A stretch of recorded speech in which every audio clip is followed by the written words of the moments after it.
Louvado seja o nosso Senhor Jesus Cristo.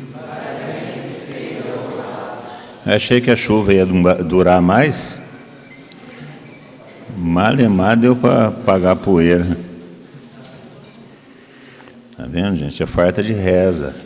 Vocês só ficam na cachaça.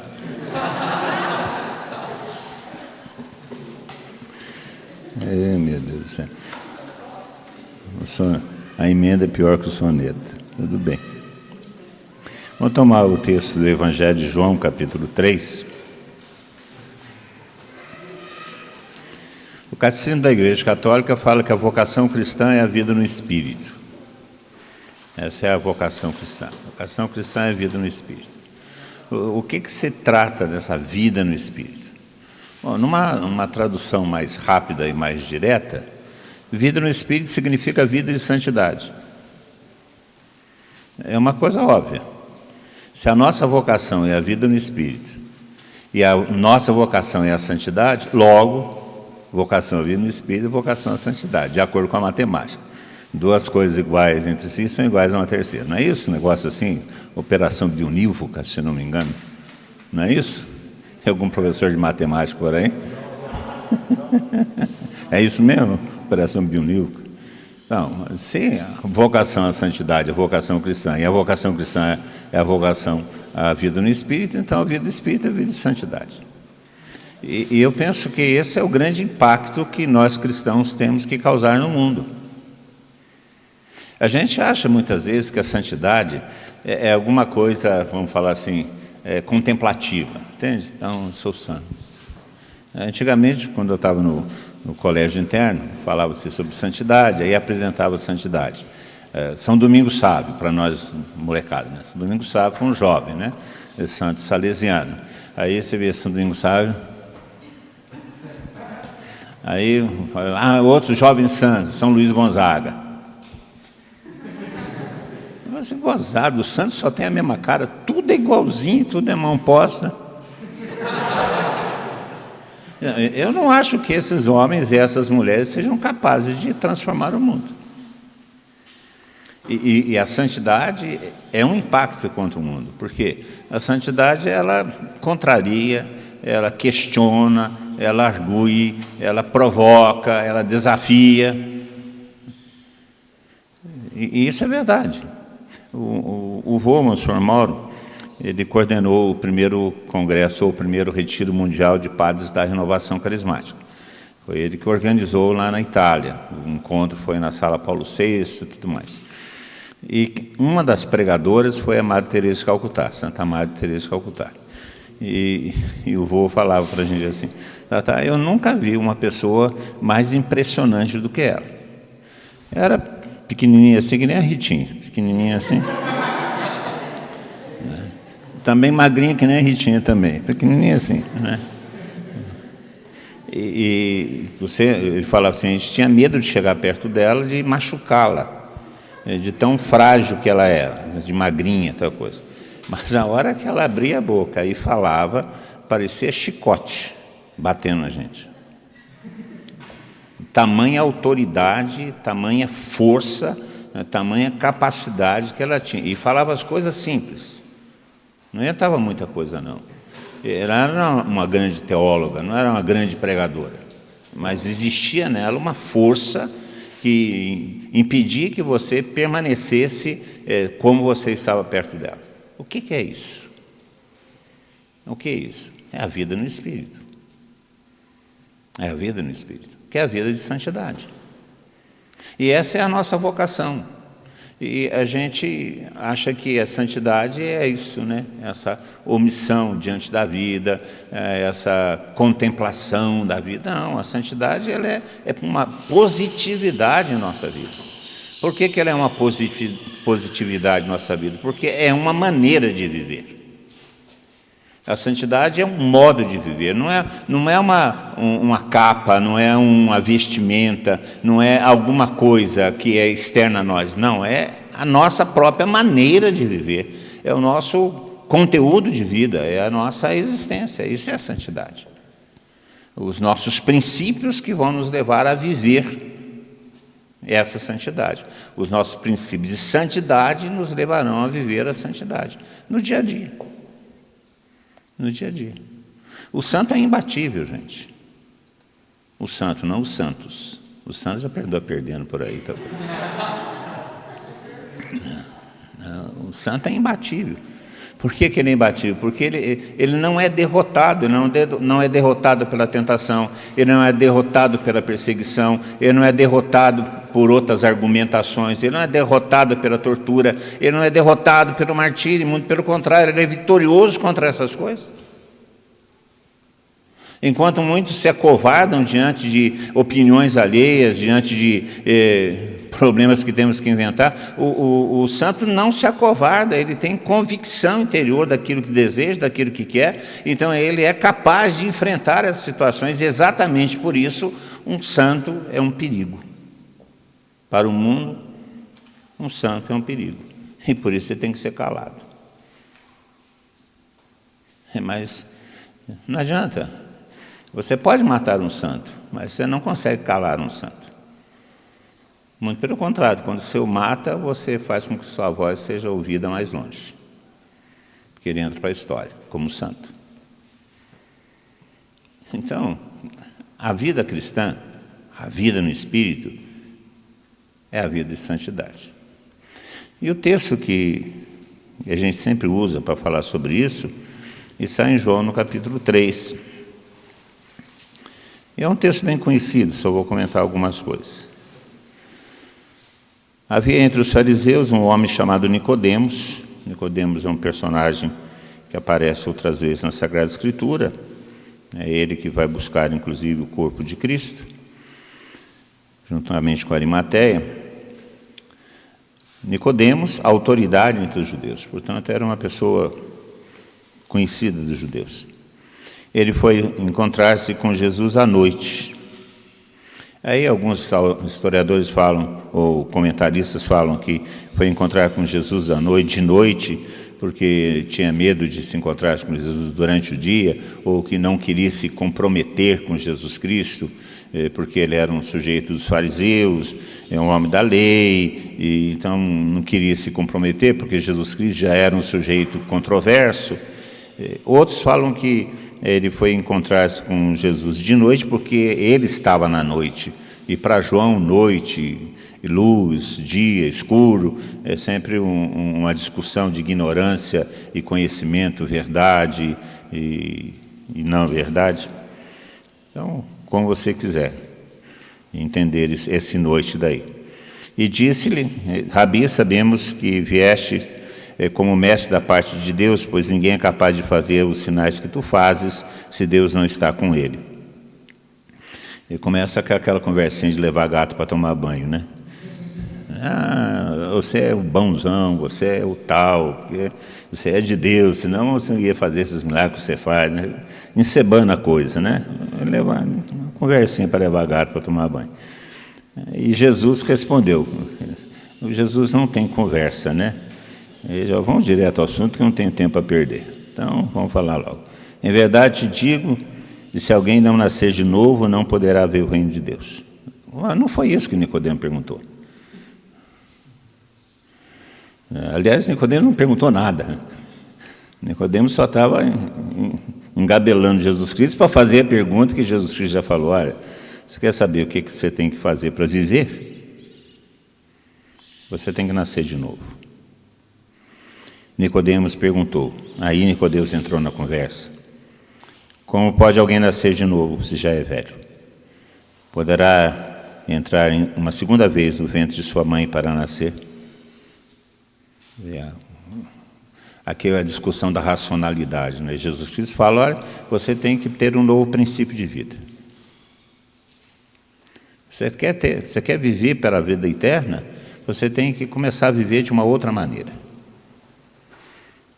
Você tem que ter outro princípio de vida. Isso significa nascer de novo. Nascer significa começar. Então Jesus está falando, você tem que começar a sua vida de novo. Você tem que, a partir de outro critério, você tem que começar a viver a partir de outro princípio. Você tem que começar a viver de novo. E E Nicodemos não entende isso, porque Nicodemos é racional. O homem da lei, acostumado com as coisas, ele é racional. Ele imagina somente um jeito de viver. E esse jeito de viver é o jeito natural. E por isso vai falar como é que pode ser eu entrar de novo no ventre da minha mãe. Como é que poderá acontecer isso, né? Eu fico imaginando alguns de nós voltamos para o ventre de nossa mãe, coitado de nossa mãe, né? Alguns que cresceram na lateralidade, né? Então, é um problema sério. E Jesus vai responder para ele, né? Jesus já queria acertar a orelha dele, falando: não, você larga de ser besta, né? Em verdade, te digo, se alguém não nascer da água e do Espírito, não poderá entrar no reino de Deus. O que nasceu da água, o que nasceu da carne é carne, o que nasceu do Espírito é Espírito.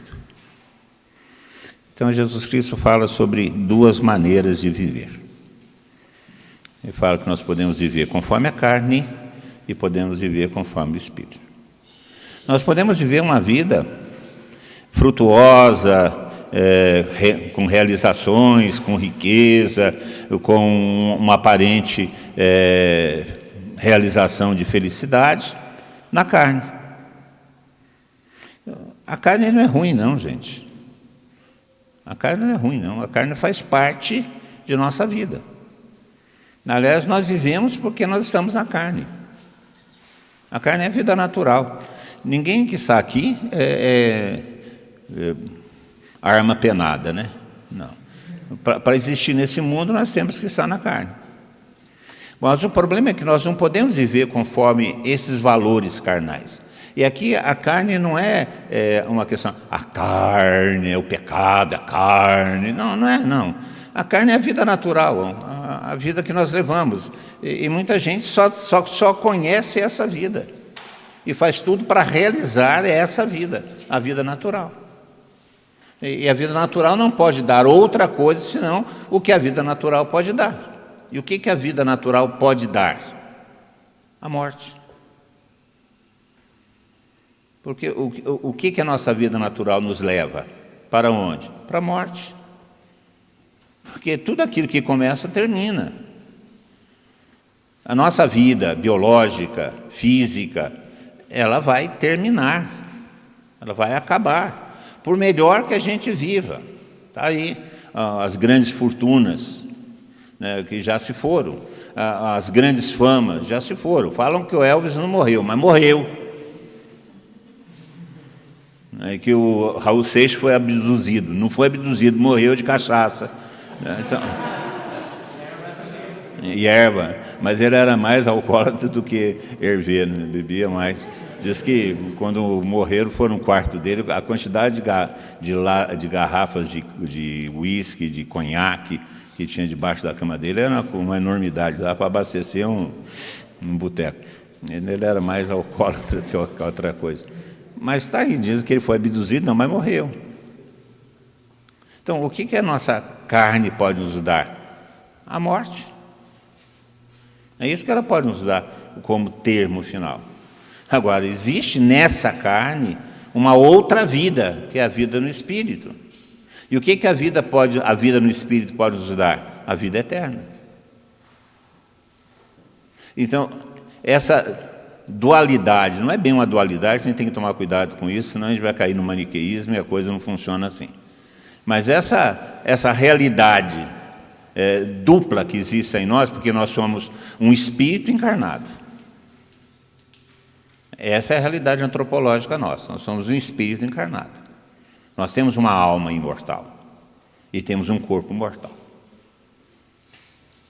Então, pela nossa inteligência, nós temos que viver a partir do quê? Daquilo que pesa mais. O que pesa mais? O que é mortal ou o que é imortal? O que é temporal ou o que é eterno? Então, se nós somos inteligentes, nós temos que viver por aquilo que é eterno e não por aquilo que é temporal, se nós quisermos viver. Porque se nós vivermos conforme o que é temporal, a carne, material, a nossa vida vai terminar na carne, na morte eterna.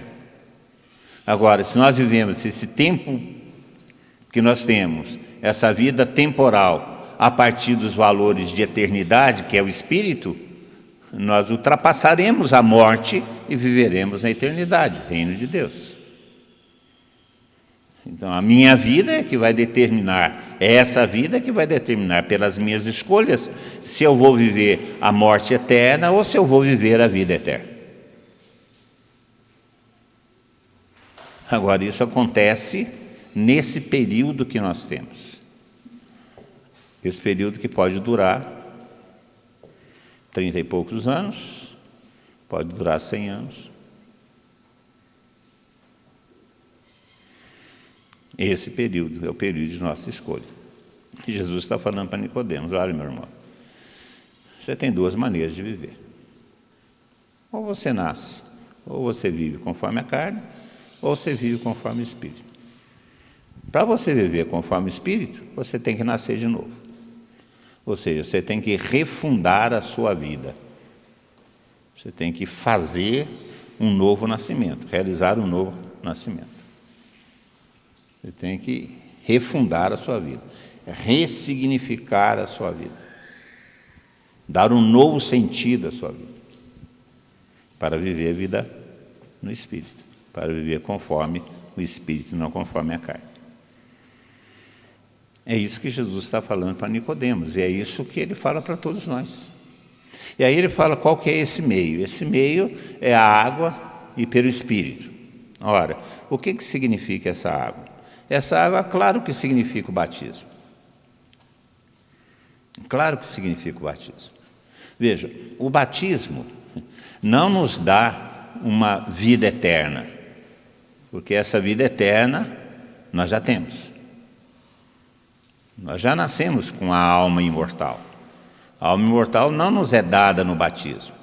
O batismo nos dá um novo princípio de vida, nos dá a graça para começar a viver a partir de um outro princípio.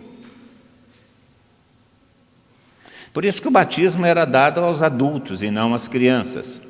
Porque quando os adultos eram batizados, era dado a eles a oportunidade de começar uma vida nova.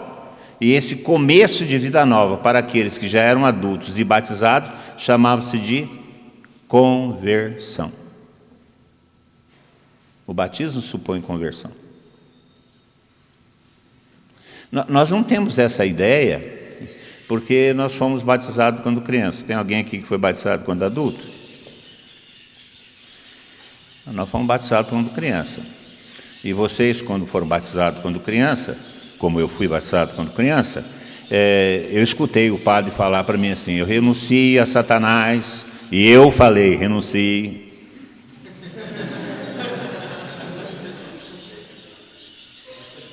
Vocês se lembram disso? Aí o padre fala assim: você crê em Deus Todo-Poderoso, Criador do céu e da terra? Aí você respondeu: creio.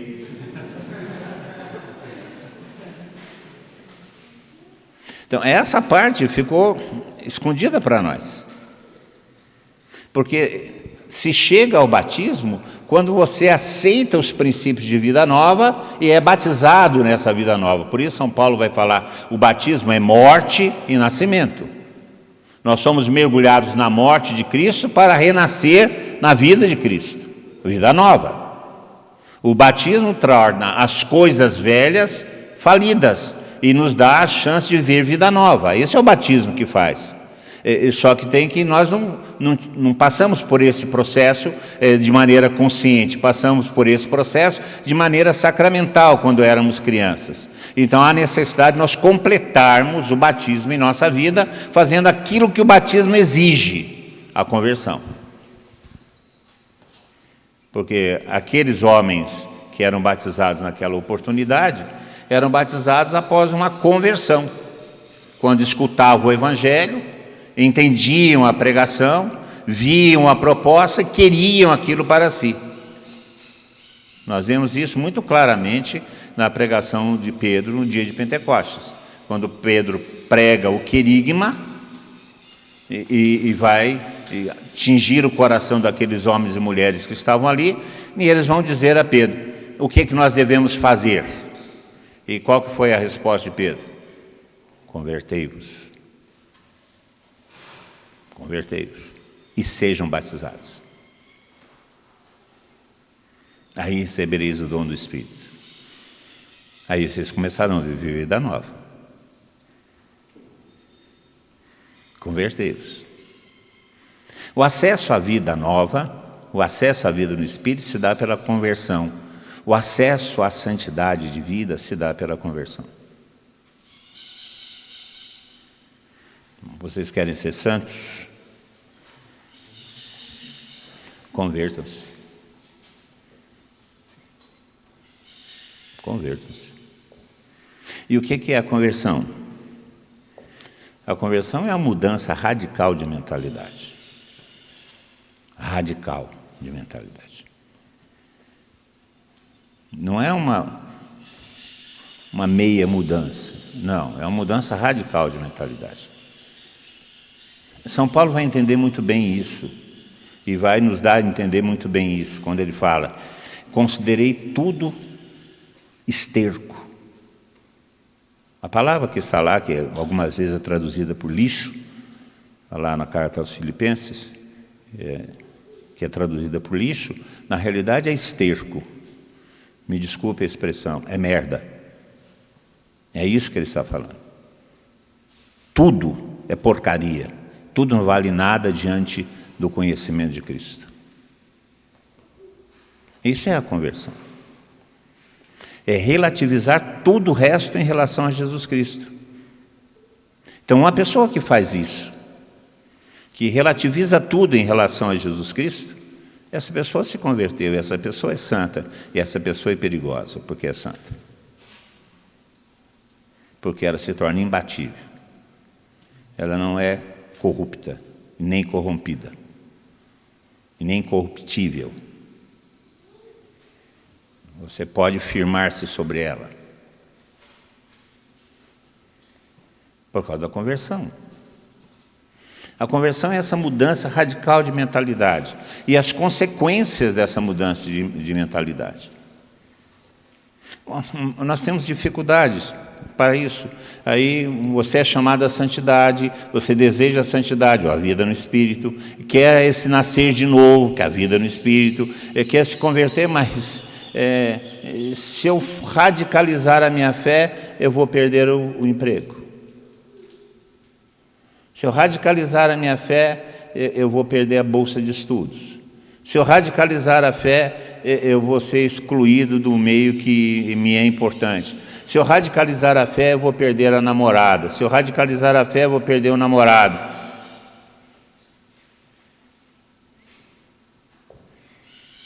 E como é que você vai transformar o mundo com a sua santidade?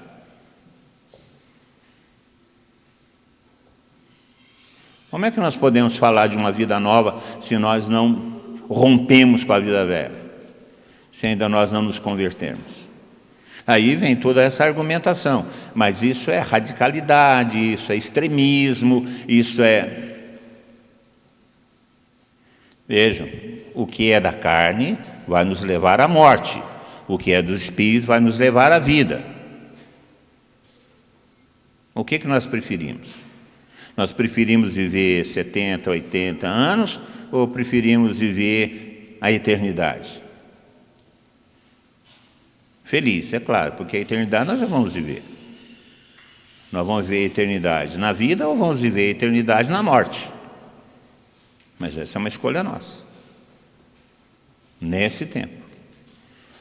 Portanto, a santidade, a vida no Espírito, é o que nós podemos melhor fazer para nós mesmos. E esse processo se dá pela conversão, pela mudança radical de vida, pelo nascer de novo. Ter um novo princípio de vida. Ter um novo nascer, um novo critério. Uma nova maneira de olhar a vida. Que se passa pela conversão. E a consequência da conversão é o batismo. Na nossa vida, infelizmente, é o contrário. Nós fomos batizados, agora precisamos nos converter. Infelizmente. Nós falamos que essa segunda conversão, ou essa segunda possibilidade de conversão, e a gente usa esse mesmo texto para isso, é o batismo no Espírito Santo, mas na realidade é conversão. E essa conversão implica no arrependimento de nossos pecados, nós que temos consciência disso, e o desejo de agradar a Deus. Então, a vida no Espírito é a vida de santidade. E essa vida de santidade é introduzida, somos introduzidos nela, é a vida no Espírito, a partir de nossa conversão. Veja que essa é a grande proposta que Jesus Cristo fez quando começou o seu ministério. Quando Jesus Cristo começou a pregar o Evangelho, o que ele falou? A primeira palavra que ele falou: convertei-vos. Ele podia ter começado a pregar a partir de várias outras coisas. Podia começar a pregar a partir do reino, podia começar a pregar na revelação do Pai, podia começar a pregar prometendo o Espírito Santo, podia começar a pregar a partir das bem-aventuranças, mas não, ele abriu a boca para falar o Evangelho, a primeira palavra do Evangelho é convertei-vos. A primeira palavra é convertei-vos. O primeiro conselho que a igreja dá à humanidade que escuta o Evangelho é convertei-vos. Então, quando Jesus Cristo está conversando com Nicodemos, na realidade esse é o assunto.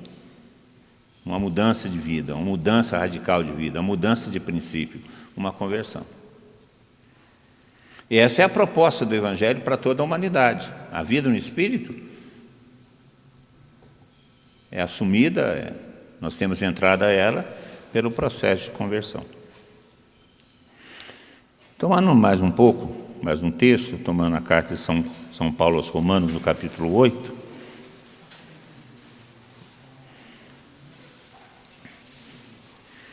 São Paulo vai nos dar algumas dicas a respeito do que é esse viver conforme o Espírito, viver conforme a carne.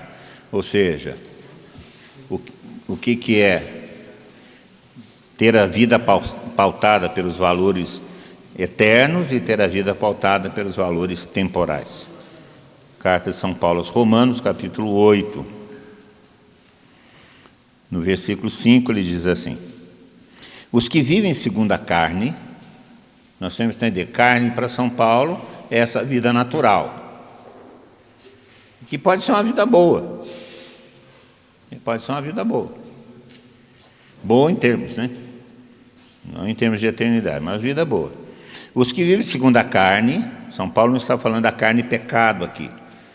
São Paulo está falando de sarx, carne, corpo, vida biológica, fisiologia, é isso que ele está falando. Os que vivem segundo a carne pensam ao que é da carne, ou seja, pensam conforme a carne. Os que vivem segundo o Espírito pensam conforme o Espírito. Então, como é que nós vamos saber se nós vivemos conforme a carne, se vivemos conforme o Espírito? Quando você pensa em sua vida, o que você pensa para a sua vida? Quando eu era moleque, tinha aquela famosa pergunta: o que você vai ser quando crescer? Vocês já escutaram essa pergunta? O que você vai ser quando crescer? É uma estupidez, né? Perguntar para uma criança o que você vai ser quando crescer. Ele não sabe nem se vai crescer, né? Para começar, né? Pode ser que vire um tampinho a vida inteira, não sabe nada, né? Aí, quando perguntaram isso pela primeira vez para mim, o que eu queria ser quando crescer, eu falei sempre para o meu pai: eu quero ser aquela pessoa que anda na frente da procissão. Aí minha mãe falou assim: você quer ser padre? Eu falei assim: eu quero ser aquele que solta foguete na frente da procissão. É verdade, porque naquela época, nos anos de 1950 e qualquer coisa, quando saía a procissão, tinha um fogueteiro que ia na frente soltando foguete, e a procissão vinha atrás. Eu achava o máximo aquilo, de ser fogueteiro, de soltar foguete para a procissão que vem atrás. A mamãe, que era uma pessoa um pouco mais inteligente, ela falou: então meu filho vai ser padre. Não, eu queria ser fogueteiro. Eu acho que eu não fugi muito disso, não. Eu continuo sendo fogueteiro, gosto de fazer um pouco de barulho. Mas depois perguntaram de novo para mim: o que você vai ser quando crescer? Aí eu queria ser avião, aviador, da Esquadrilha da Fumaça. Um dos aviadores da Esquadrilha da Fumaça morava lá em Cruzeiro, quando eu era moleque, morava lá, e ele parecia por lá, fazia aquelas manobras com a fumaça, eu quero ser... Aí depois me perguntaram o que eu queria ser quando crescer. Aí eu queria ser já marinheiro, saí do ar e fui para o mar, eu queria ser marinheiro. Aí quando eu estava já no início da adolescência, eu fugi do colégio interno para ser Tarzan. Eu imaginei indo para a África para ser Tarzan na África. Essa era a minha ideia, fugir do colégio interno para ir para a África ser Tarzan. O que eu queria ser? O que eu quero ser? O que eu aspiro para a minha vida? Eu vou saber se vivo conforme o Espírito e vivo conforme a carne, olhando o que eu aspiro para a minha vida. O que eu quero para a minha vida? Eu quero a santidade ou eu quero a realização pessoal? Se nós entendemos que santidade e que a nossa realização pessoal só ocorrerá se nós realizarmos a nossa vocação da santidade. Mas hoje em dia, essa sociedade que nós temos coloca como realização pessoal o quê? Ter fama, ter riqueza, ter prestígio, ter nome, ter uma propriedade, exercer um cargo público. Essas coisas todas são ruins? Não. Não são ruins. Mas se eu não tiver os valores do Espírito nessas coisas, o que vai acontecer depois da minha morte, no máximo vai ser um nome de rua. Ou de um prédio público.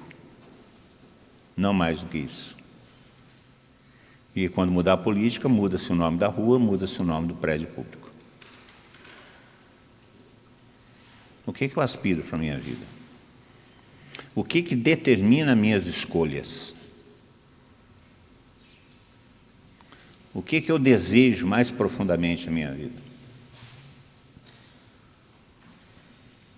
Quando eu escolho o que eu escolho fundamentado em quê?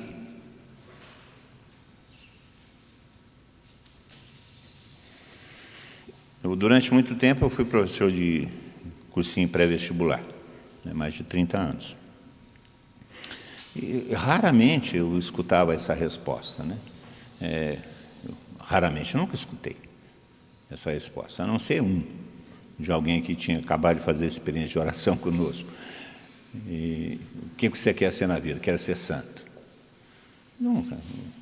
Eu quero ser médico. Por que você quer ser médico? Porque médico me dá prestígio, me dá dinheiro. Eu não quero ser médico para me dar dinheiro, me dar prestígio. Eu quero ser médico porque é o caminho que eu escolhi para a minha santificação. Eu vou me santificar como médico. E o que é se santificar como médico? É ser serviçal, é amar. Eu quero ser professor. Não quero ser professor para ser professor, ter prestígio, paquerar as menininhas bonitas. Não é isso. Eu quero ser professor para poder me santificar como professor. E como é que eu vou me santificar como professor? Me erigindo como um exemplo, como um critério, como uma pessoa de influência na vida de meus alunos naquele período que mais necessitam de uma referência. O que é que eu quero? Eu quero ser político. Eu não quero ser político para exercer o poder público. Eu quero ser político para me santificar na política. E para me santificar na política, eu devo ser serviçal do povo que precisa. O que eu quero em minha vida? O que eu desejo em minha vida?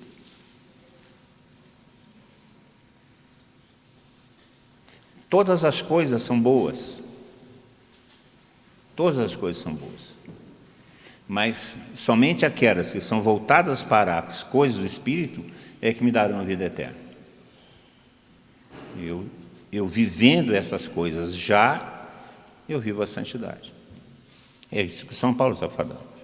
Aqueles que vivem conforme a carne, pensam e vivem a partir dessas coisas da carne. A riqueza, dinheiro.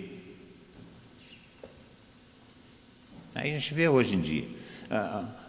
Pega uma molecada, esse dia eu estava conversando com um moleque, ali esses dias, faz alguns anos, conversando com um moleque, que nós tínhamos uma obra de menores em risco social, e um deles, que já estava saindo, já tinha 11 anos, eles ficavam conosco dos 8 aos 11 anos, com 11 anos não podiam ficar mais na obra, e ele estava se despedindo, fui conversar com ele, e ele falou para mim assim, eu estou indo para o Rio de Janeiro. Eu falei assim, para que você vai para o Rio de Janeiro?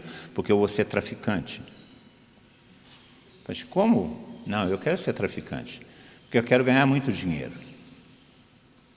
Eu quero ganhar muito dinheiro. Então, o que é possível para mim é ser traficante. Gastar a vida nisso, por causa da riqueza. E quando eles tinham, coisa de uns anos depois, ele me aparece lá em Itajubá, num carrão, com um motorista, porque ele era menor, tinha 16 anos, ouro para tudo quanto é parte. Falei assim, eu já sou segundo escalão, traficante. Aí esses dias atrás mesmo, uma coisa de um ano atrás, li no Notícias Jornal, ele foi assassinado. Uma batida policial. O que você quer fazer com a sua vida? É dinheiro? Poder? A riqueza é ruim? Não. Ela pode ser um caminho para a santidade? Pode, é o mais difícil. É mais fácil um camelo passar no fundo da agulha que um rico entrar no reino dos céus. Mas é possível. Se a riqueza for para a sua santificação. Você quer prestígio? Prestígio não é mau. É bom ser reconhecido. Mas esse prestígio tem que estar em vista da sua santificação, para ele ter valor de vida eterna. Porque as coisas são contrárias.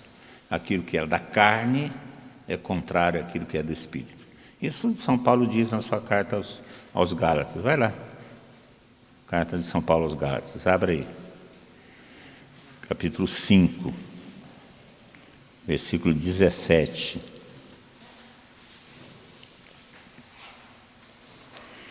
Pois o que a carne deseja é contra o Espírito, e o que o Espírito deseja é contra a carne.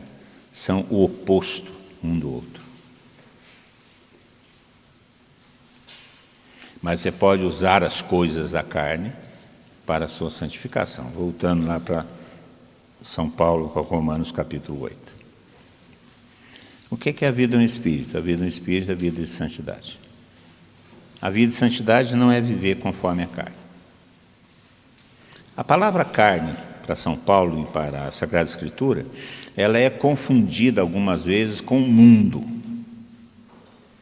Algumas vezes, quando a Bíblia está falando em carne, ela está falando sobre mundo, e algumas vezes, quando ela está falando mundo, ela está falando carne. Ou seja, são as coisas naturais, que fazem parte da nossa vida. Essas coisas naturais, essas aspirações naturais, elas estão no mundo, mas nós não podemos viver conforme elas, porque nós somos vocacionados para a vida eterna, para a santidade. São João fala na sua carta que esse mundo, ou essa carne, possui 3 grandes concupiscências, ou 3 grandes tentações, que podem nos tirar dessa vocação ou dessa visão de eternidade. Ele fala que a primeira concupiscência, a primeira tendência da nossa carne, a primeira tendência do mundo, ele chama de paixões. Nós temos paixões, nossa carne tem paixões. O que são as paixões? São os nossos instintos, aquilo que é natural em nós. Tem alguns que são mais fortes, né? O instinto de sobrevivência, por exemplo, o instinto de procriação. Então, o instinto de sobrevivência nos leva a comer e a beber, mas você pode viver para comer e você pode viver para beber. E se você viver para comer e se você viver para beber, você vai viver pouco tempo.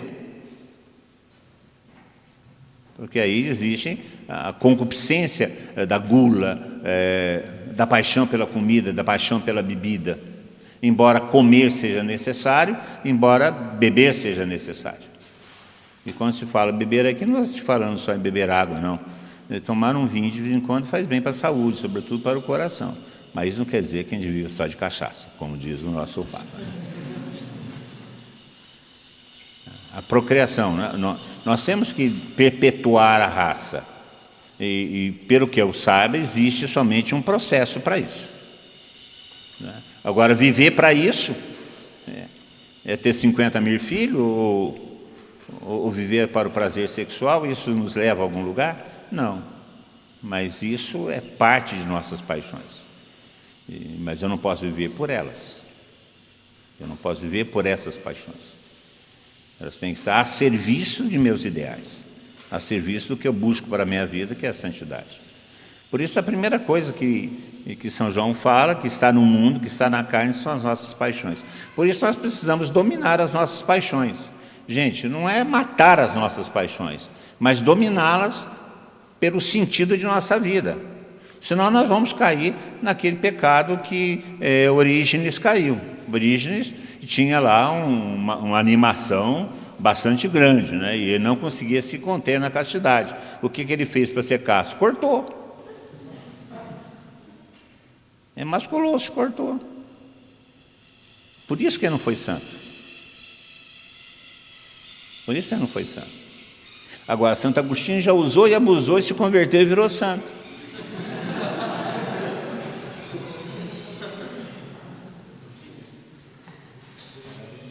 Quando ele submeteu a sua paixão.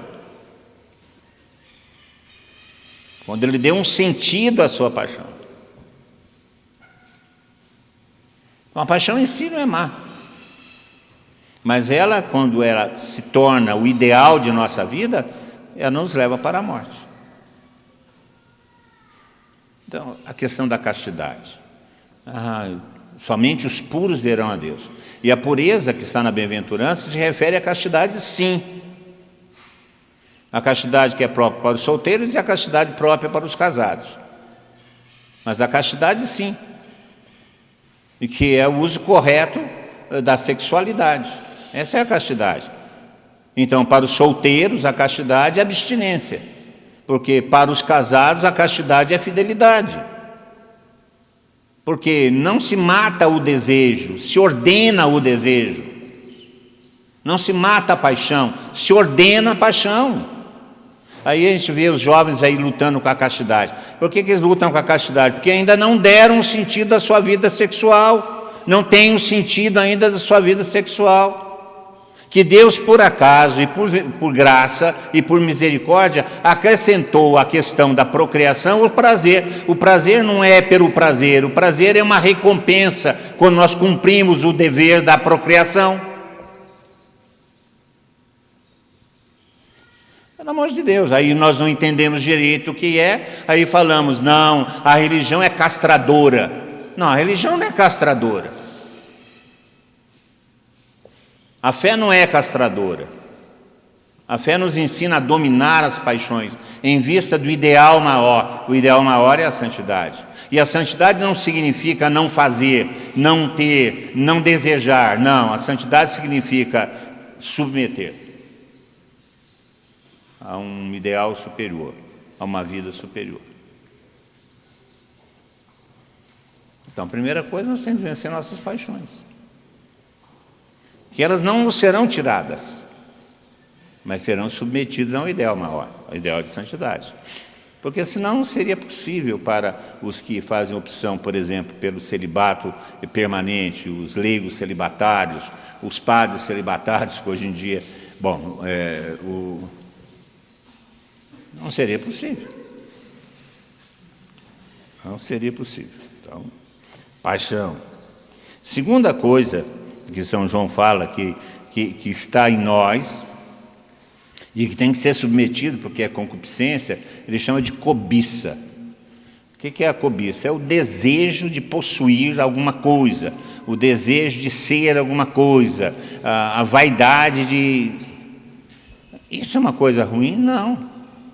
Se você não tem cobiça no sentido de desejar, você não progride. Se você precisa de um carro para poder se transportar, para poder exercer sua profissão, que você já alinhou em relação à santidade e tal coisa. Se você não deseja um carro melhor, você vai andar o resto da vida de Fusca, colocando em risco a sua vida e a vida dos outros. Esse dia tinha um Fusca verde na estrada, a 40 km/h, pelo amor de Deus. Né? Dois riscos, né? O risco da gente bater no carro e o risco de perder a própria alma, de tanto que a gente xinga o danado que está dirigindo aquele carro. Xinga a mãe dele, ele, o pai, o avô, o tio, a família inteira. Ainda cometendo atos de falta de caridade por conta do sujeito. Né? É aquele negócio, meu senhor, quando é que o senhor vai visitar a sua mãe no Meretrício? Né? É uma forma educada de mandar ele para...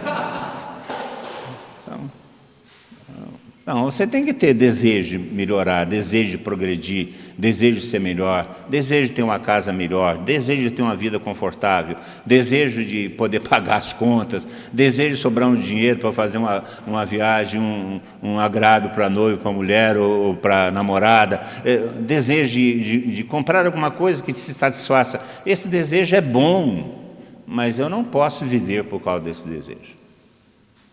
Ele tem que ser submetido. Então, ele não pode causar frustração quando eu não o realizo. Eu não posso viver frustrado porque eu não tenho uma caminhonete F-250 Raptor das norte-americanas, que só os pneus dela paga 2 carros meus. Eu não posso. Então, agora eu estou magoado, aborrecido, traumatizado, preciso de cura interior todos os dias, porque eu não tenho o carro que eu desejo ter. Eu faço de conta que eu quero que aquele que eu tenho pronto. Eu tenho que submeter meus desejos àquilo que é de melhor, porque senão eu vou ficar frustrado, aborrecido, vou começar a ficar com inveja daqueles que têm, vou começar a fazer julgamento moral daqueles que vivem aquilo que eu gostaria de viver, porque eu desejo. Espera aí. O desejo não é algo bom. A vaidade é algo, vamos nos cuidar, ser um pouco mais amável diante dos outros. Essa máscara quebrou bem o galho nosso, né? Porque você tampa tudo, ninguém vê quem você é, ótimo, né? Aí você não precisa se embelezar, você pode deixar o bigode crescer, não precisa, né, fazer depilação de bigode, que de acordo com a minha mulher, dói para merréis. Então não precisa, você bota a máscara, então as mulheres podem ser bigodudas, não tem problema nenhum. Essa vaidade não precisa. Mas é claro que você vai ter que ter cuidado com essas coisas, essa vaidade, esse desejo, mas isso não pode dominar a minha vida. Eu tenho que submeter isso aos valores de eternidade. Aliás, você sabe por que português usa bigode, né? Português usa bigode para ficar parecido com as mães.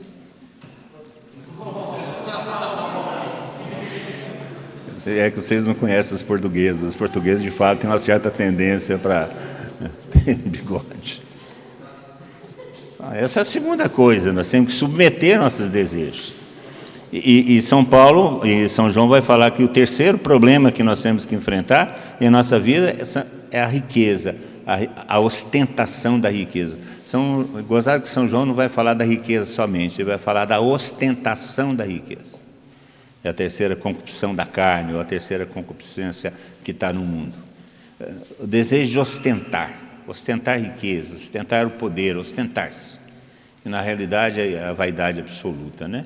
É a ostentação da riqueza. Gente, a riqueza não é coisa má, você possuir em abundância não é uma coisa má, Deus pode te ter dado essa graça. O problema é que você tem que submeter isso aos valores de santidade, você tem que submeter isso aos valores de eternidade. E como é que a gente sabe que a gente submeteu isso? É coisa muito fácil. Se colocarem você na balança, pedir para você escolher isso ou a santidade, você escolher a santidade. Esse dia eu estava estudando e lendo um pouco por causa da política, dessa politicagem que fizeram com a pandemia, estudando um pouco a vida de santos e caí na vida de São Tomás Moro, ou São Tomás More, que foi chanceler de Henrique VIII na Reforma Anglicana. Ele era um sujeito rico, ele era um sujeito poderoso, lorde do Congresso, o primeiro Lorde do Parlamento inglês e chanceler de Henrique VIII. Era o segundo homem em poder na Inglaterra. Aí Henrique VIII fez aquela besteira de separar-se da Igreja de Roma para se casar com Ana de Bolena, por causa que Catarina de Aragão não tinha tido filhos, né? E só filhas. Ele acusou Catarina de ser traidora por não gerar filhos. É que naquele tempo a biologia não tinha descoberto ainda que quem determina o sexo é o homem, não a mulher. Então o traidor era ele, né? Ele que não conseguia gerar homens, né? Ele só gerava mulheres. Aí se casou com Ana de Bolena, e separou-se de Catarina de Aragão, e Tomás Moros não aceitou isso para permanecer fiel à doutrina romana. Aí ele foi colocado diante da escolha. Ou você escolhe o poder, a riqueza e o prestígio, ou você escolhe a fé. Ele escolheu a fé. E foi decapitado. E a família foi colocada na pobreza, perdeu tudo. Foi obrigado a mudar da Inglaterra e foi viver pobremente fora da Inglaterra. Ele atingiu a ele próprio, a sua família, mas não abandonou a fé. Aí nós temos gente que vem para a comunidade, aí a namorada fala, você não vai, o fiado da mãe não vai. E diz que quer ser santa, porcaria. Ou vice-versa, o namorado fala, tem ciúme de você, não vai. Oh, raio. Não é? Não aguenta uma dor de unha, não aguenta uma dor de barriga, e diz que quer ser santo. Aí fica uma santidade externa, né? Então, como é que você sabe que você está submetido? Quando aquilo que você tem como valor é realmente o valor. E se é necessário entregar a vida, se entrega a vida. Se tiver que morrer por isso, morro, mas não abro mão. Aí você está começando a viver no Espírito. Mas eu vou perder a matéria na faculdade. Me desculpe falar para você. Se é para relativizar e entregar a fé, então é preferível entregar tudo. Mas com isso o professor vai me prejudicar e eu não vou ser promovido naquela matéria. Então não seja promovido naquela matéria, porque é preferível não ser promovido naquela matéria do que negociar a fé. Se é que de fato a gente está disposto a viver os valores. Aí você vai falar, mas isso é muito difícil. Eu não disse em nenhum momento que seria fácil. O que é viver no Espírito? O que é viver a santidade? Por isso a santidade causa medo. Os santos são capazes de alterar a realidade do mundo. Por causa da sua radicalidade. Então São João fala isso. As paixões, os desejos, as riquezas estão no mundo, são da carne, fazem parte do nosso ser. Mas nós podemos perfeitamente submetê-las aos ideais do Espírito. Porque aquilo que é do Espírito vai nos levar para a vida eterna, viver a vida eterna. E aquilo que não é do Espírito vai terminar com a carne. A escolha é nossa. São Paulo fala sobre isso. Vós não estáis na carne, mas no Espírito. Se realmente o Espírito habita em vós. Não, nós estamos no Espírito. Se viverdes segundo a carne, morrereis. E São Paulo aqui está falando sobre a morte eterna, não está falando sobre a morte física. Que a morte física todos nós vamos morrer. Nem o Senhor Jesus abriu mão de passar por essa experiência humana para ser verdadeiramente homem. A morte de Jesus Cristo na cruz não foi só uma questão de morte vicária, não foi só por uma questão de morrer pelos nossos pecados, foi também uma questão de experiência radical de nossa humanidade. Ele não seria sido homem, completamente homem em tudo, menos no pecado, se ele não tivesse passado também pela morte. Essa é uma experiência humana que nos iguala, todos nós. Então, São Paulo está falando aqui sobre a morte espiritual. mas se viver de segundo a carne, ou seja, se a carne não for submetida aos valores do Espírito, se nós não se ressignificarmos a nossa vida, se nós não idealizarmos a nossa vida nas coisas do Espírito, nós morreremos. Mas, olha só, mas, isso está no versículo 13 da carta aos Romanos 8. Mas, se pelo Espírito mortificardes as obras do corpo, então vivereis. O que São Paulo está falando? Se nós fizermos morrer, ou seja, submeter as coisas da carne aos valores do Espírito, nós viveremos eternamente. Isso é vida no Espírito. Isso é vida de santidade. Todos aqueles que se deixam conduzir pelo Espírito são filhos de Deus. E aí vem a leitura de hoje, se não me engano, né? Abba, Pai. O Espírito fala em nós, Abba, Pai. Então nós somos vocacionados para o Espírito, para a vida no Espírito. E isso se dá pela conversão, pelo nascer de novo. Os padres da igreja falam que essa conversão é esse nascer de novo. Retomar a nossa vida a partir de outros princípios. Retomar a nossa vida a partir dos princípios da eternidade. Isso significa uma mudança radical de nossa mentalidade. Por isso que as propostas do Evangelho são incompreensíveis para o mundo. Eu já contei isso em alguns lugares. Eu fui convidado para pregar um encontro de empresários em São José dos Campos. Estava lá um bando de gente razoavelmente bem de vida.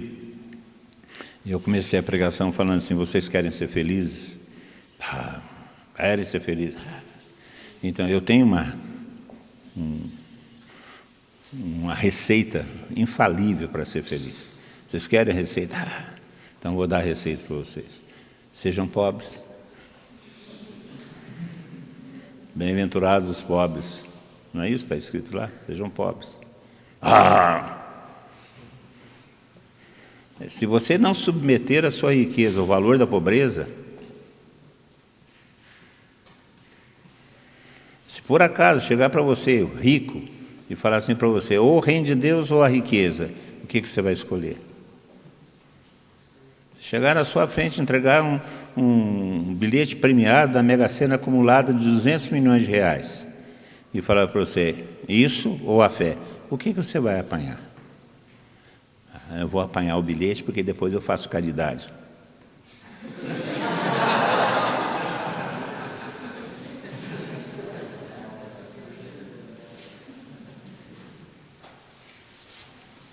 Até onde vai a nossa radicalidade?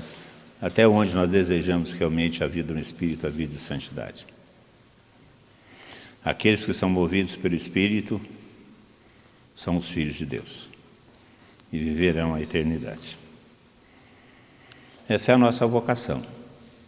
E é interessante que, realizando a nossa vocação de santidade, nós seremos felizes aqui e na eternidade. Porque eu não conheço na história da igreja nenhum santo que seja infeliz. Todos sofreram.